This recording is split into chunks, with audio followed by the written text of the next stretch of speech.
warahmatullahi wabarakatuh. Bismillahirrahmanirrahim. Bismillahil malikil qudusis salam. Bismillahil azizil hakim.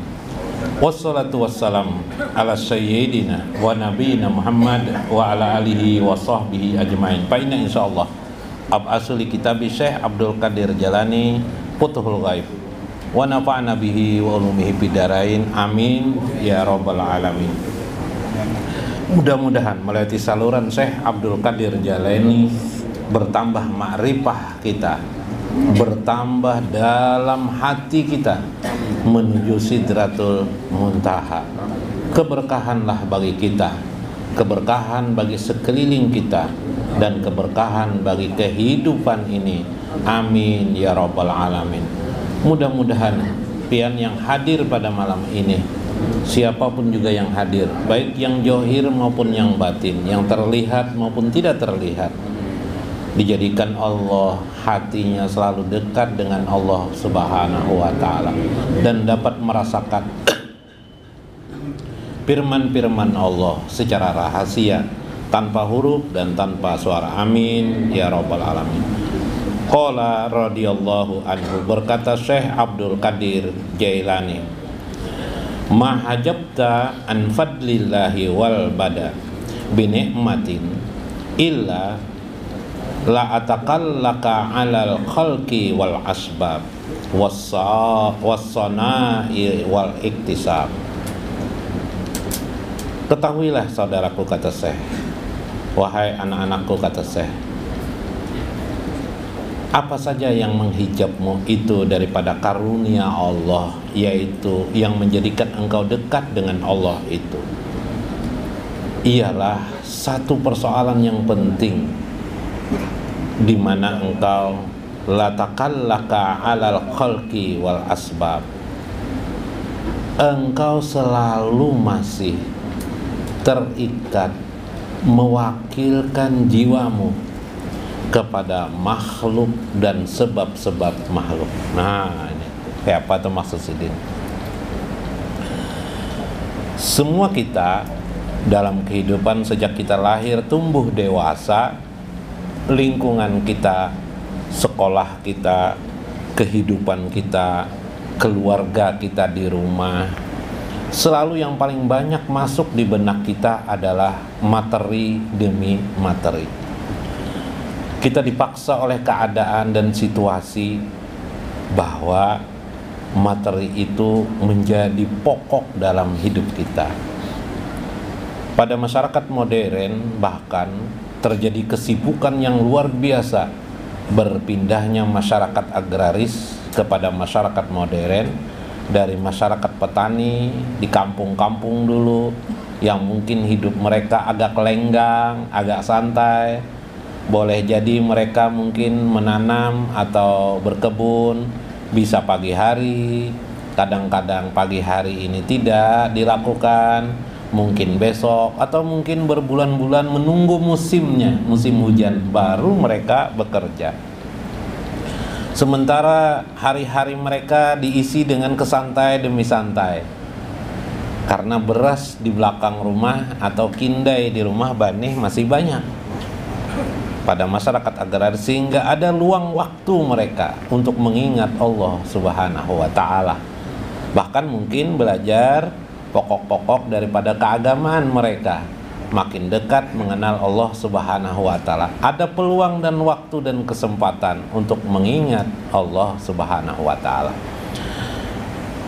Terjadi sebuah pergeseran waktu itu menjadi masyarakat modern, di mana manusia, anak-anak disekolahkan untuk menjadikan mereka dewasa masa depan nanti menjadi orang yang bekerja. Kemudian terjadilah masa era industri pada masyarakat modern. Mereka menjadi corong-corong mesin-mesin. Mereka bekerja di berbagai perusahaan. Akhirnya mereka harus turun pagi hari, pulang sore hari, kadang mengerjakan sholat Zuhur pun mungkin dengan sisi waktu yang terkecil dari waktu kehidupan mereka bekerja itu. Apa Bib? Terlambat. Nah, terlambat kadang-kadang, kata Habib. Sisih waktu diperlukan otak dan kemampuan orang yang jelimat, orang yang punya gairah semangat yang tinggi untuk dekat kepada Allah, agar mereka dapat menyempatkan diri mereka untuk sholat. Pada pekerjaan-pekerjaan tertentu seperti mungkin menggunakan alat berat tidak boleh ditinggalkan di waktu-waktu tertentu, sementara bertabrakan dengan waktu jam sholat, mengakibatkan mereka tidak dapat mengerjakan sholat hanya karena pekerjaan-pekerjaan mereka. Kadang-kadang sebagian mereka merintih hatinya karena ingin mengerjakan sholat. Subhanallah, keadaan-keadaan ini sudah berbeda dari masyarakat agraris dulu menjadi masyarakat modern sekarang. Maka okelah keadaan-keadaan itu. Tetapi yang menjadi persoalan pokok menurut pandangan saya pada masyarakat modern dan juga pada masyarakat terlebih ya, pada masyarakat sekarang industri, masyarakat yang hidupnya dengan pekerjaan hari-hari, utama sekali adalah yang menjadi pokok persoalan bagi Syekh Abdul Qadir Jalani dia akan datang ya, yang sekarang dari 900 tahun yang silam beliau menulis, adalah hilangnya rasa tawakal kepada Allah Subhanahu wa ta'ala, yang dimana dibuktikan dengan sikap diri selalu bergantung kepada makhluk, bergantung kepada sebab musabab. Bahkan itu didukung oleh ilmu pengetahuan yang diperoleh manusia, yang tidak lain ilmu pengetahuan itu adalah ilmu duniawi saja, bukan ilmu ukhrawi. Sebagai contoh, ketika kita mungkin tidak bekerja, orang tua kita marah kepada kita, ya kah? Yalah. Kadang keinginan tidak juga seimbang. Pingin kawin, tapi pekerjaan tidak ada, gitu kan? Ya enggak? Kadang sudah ada pekerjaan, gaji tidak cukup, ya enggak? Kadang sudah cukup gaji, ya mau melamar perempuan, uang jujuran, tidak sanggup. Orang tua juga tidak sanggup. Macam-macam lah problem yang terjadi, ya enggak? Akhirnya berkatalah si manusia ini, ya lah, mungkin Tuan A bisa menolongku. Akhirnya akhirnya pemuda atau seseorang ini berharap sekali agar Tuan A menolong dirinya. Nah, saat dia berpikir seperti itu, dia lupa yang Maha Penolong yang akan menolongnya. Yang dipikirkannya adalah manusia yang bisa menolong dirinya. Ini contoh kasar bahwa manusia mengharapkan manusia, bukan Allah Subhanahu wa ta'ala sebagai penolongnya. Kadang sebab-sebab beberapa waktu kejadian, mungkin paruh waktu terakhir ini kita diributkan oleh adanya virus. Akhirnya orang meninggal selalu dituduhkan bahwa dia mati karena virus.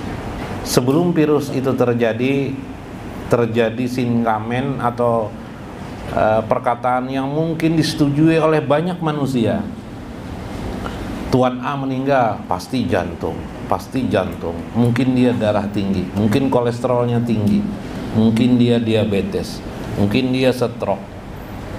Tidak pernah terkadang terpikirkan bagi seseorang untuk berkata bahwa meninggal itu semata-mata karena kehendak Allah Subhanahu wa ta'ala. Di mulut kita mengatakan inna lillahi wa inna ilaihi rajiun, tapi di hati kita tidak ada sedikit pun tercecer bahwa semua terjadi ini bukan karena sebab-sebab penyakit itu, semata-mata dari Allah Subhanahu wa ta'ala.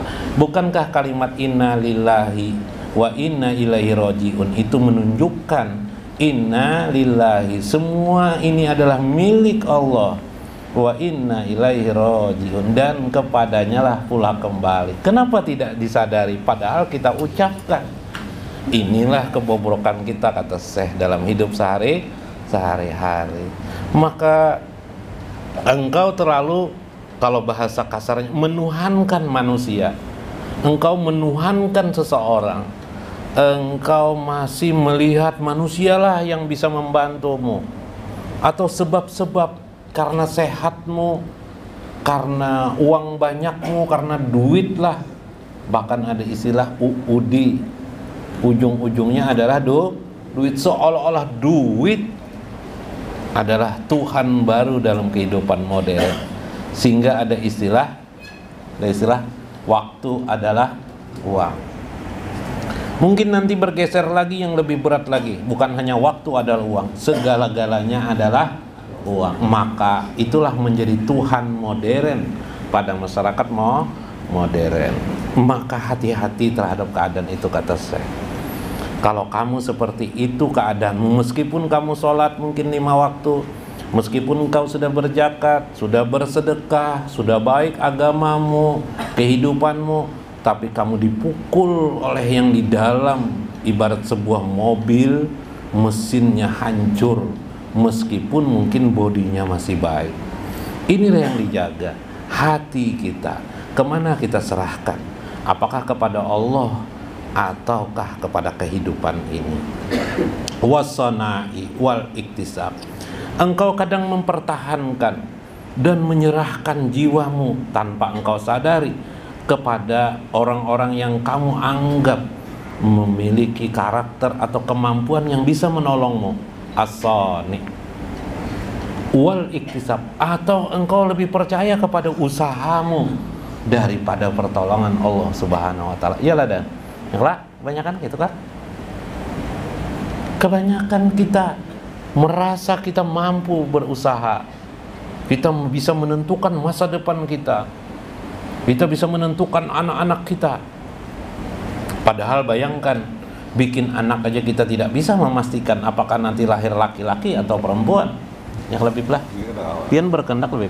Punya anak berapa orang, Beb? 13. Laki-laki 7 orang, perempuan sisanya belah. Berkehendak lebih? Tidak, ya Habib. Pian tentukankah dulu? Bahkan kita tidak bisa menentukan apakah anak kita nanti laki-laki atau perempuan. Bahkan ada yang tidak beranak. Ada yang sudah 2 kali mungkin kawin, 3 kali kawin.